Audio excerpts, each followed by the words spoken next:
நம்ம மண்டவோடும் மண்டை கசாயும் பாத்தீங்கன்னா பிளைட்ல பாத்தீங்கன்னா பாம்பு வச்சிட்டு இருக்கானுங்க. அப்ப எதிர்ச்சியா பாத்தீங்கன்னா சோஃபியாவும் சுனிலும் கார்ல வந்துகிட்டு இருக்காங்க.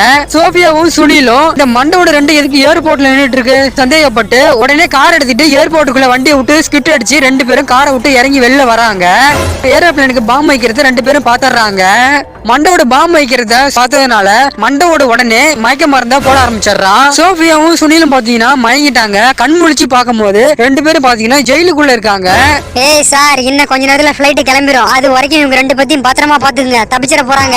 ஃளைட் கிளம்பினதுக்கு அப்புறமா சோஃபியாவும் சுனிலும் போட்டுருங்க. நீங்க கேட்ட போனா உங்க வீடு தேடி வரும். போட மாட்டேன், நான் பாத்துக்கிறேன். இன்னொரு பக்கம் பாத்தீங்கன்னா ஃளைட் கிளம்ப ஆரம்பிச்சிருச்சு. இன்னும் கொஞ்ச நேரத்துல நம்மளையும் கொண்டுருவானுங்க. அந்த ஃளைட்ல இருக்க மக்களும் செத்துருவாங்க. ஒருத்தன் நினைச்சானா கண்டிப்பா நம்மள இதுல இருந்து காப்பாற்ற முடியும். அவன் பேரு சூப்பர்மேன் பிரான்க்ளின். மக்கள் இந்த வீடியோக்கு ஒரு லைக்க போட்டு கமெண்ட் பாக்ஸ்ல 1 அப்படின்னு கமெண்ட் பண்ணா அடுத்த நிமிஷமே பிரான்க்ளினுக்கு தெரிஞ்சு போயிரும்.